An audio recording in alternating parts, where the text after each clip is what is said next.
Didn't know what I wanted to do with my life. I was stuck. And it just didn't feel good, People with master's or doctorate degree even couldn't find a job. And here I am graduating with a bachelor's in psychology. Nobody was hiring me. And of course, like if you want to practice as a psychologist, you have to get your master's, you have to get your doctorate. And at that point, I just didn't feel like it was a commitment that I was willing to make. Hi, everyone. Welcome to my channel. My name is Anastasia. If you've been here before, welcome and thank you for coming back. If this is your first time, make yourself at home. Here we talk about everything. Today, I wanted to share my nursing journey in hopes that it will inspire someone on the verge of trying to make a decision and not sure what to do. I just want to encourage you that sometimes it's worth trusting your instincts, believing in your gut, and make the jump and let the chips fall where they may, because you might live to regret not making that decision.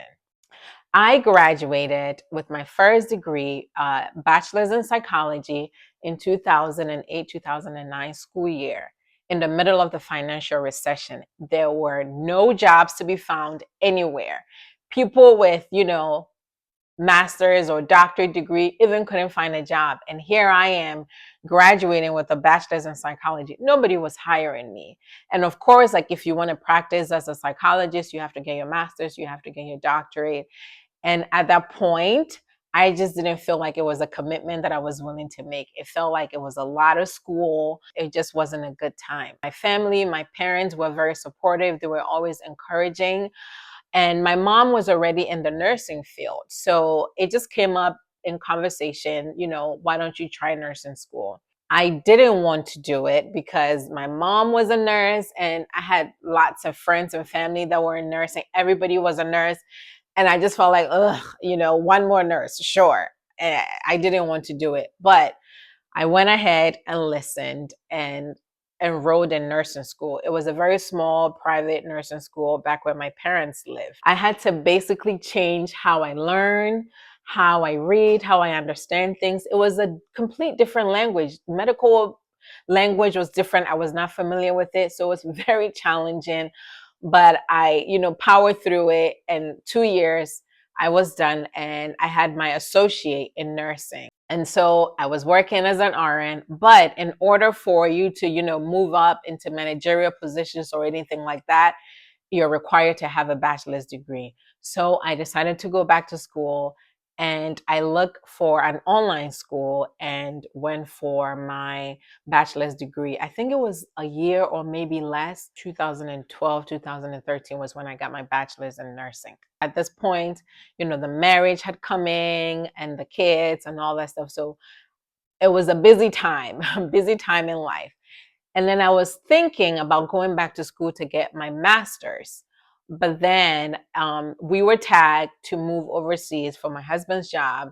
And so I had to put my dreams of going back to school for my master's onto the back burner. We moved overseas and we were there for 4 or 5 years.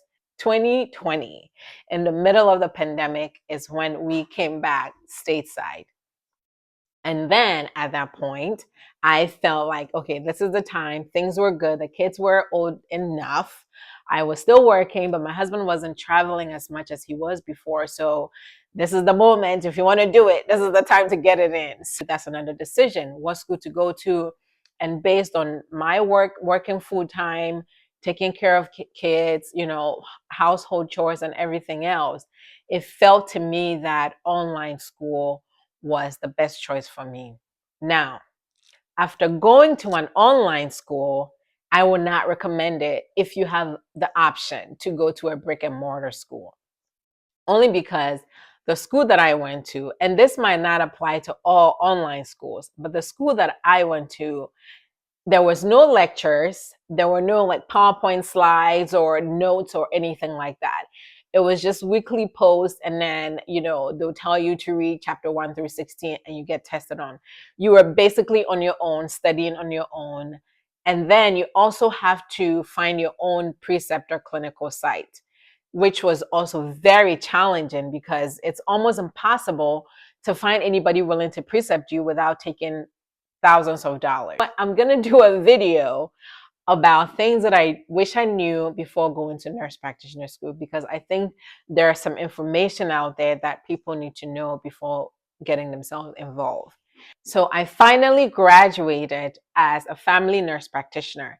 And I chose family nurse practitioner because I felt like it gave me more room to move in different areas of nursing, different circles. So graduating with my FNP, my first job coming out was a vascular nurse practitioner. And that was also very difficult because I had no background in vascular. I had always worked in, home care, nursing homes, acute settings. Because of schedules and moving overseas, those were the jobs that were available, and those were the jobs that I did. So my vascular knowledge was very limited, and coming in as an RN to a nurse practitioner, now you're responsible for making decisions. You're the one giving the orders, telling the nurses what to do, and a field that I had very little experience in was very challenging. But my colleagues, my fellow nurse practitioners, the physician assistants, and the other doctors were very supportive in helping me, figure things out. So that was a very rough first year, but I survived that. And I finally found my home. The opportunity came for me to go into wound care. And that has been a great decision. I am loving my career right now as a wound care nurse practitioner. I finally feel at home. The schedule is great, with kids and everything. So I think I am going to stay here and learn further. You have to get your certification to become a certified wound care nurse practitioner. So that's another thing, if anybody is interested. And learn more and just get better at my field. So this is what I want to say. Two things. Listen to your guts, make the decision, and also finding trusted, reliable people around you to give you good advice and listening to that. This all started with a girl graduating with a psychology degree in the middle of a recession with no jobs, and just listening to my parents and trying nursing school. And I think I have finally found what I was meant to do, where I am meant to be. So finding people, trusted people you can listen to, trust in your guts, and make that jump and believing that, it's going to end well. To all the spouses, especially the military spouses out there that are holding down the fort, putting their own ambitions, their own goals on hold, and supporting their spouses as they further their goals and their career is not easy. But you are appreciated, you're seen, and thank you for your service. Thank you for your sacrifices.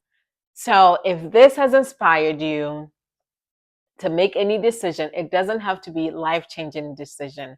Any decision that you're, not sure of, let me know in the comments. Let us all know in the comments if you've done anything, if you've made any decisions in the past that you've, in the moment you were making it, felt like, you were risking something, but now you're happy you made that decision.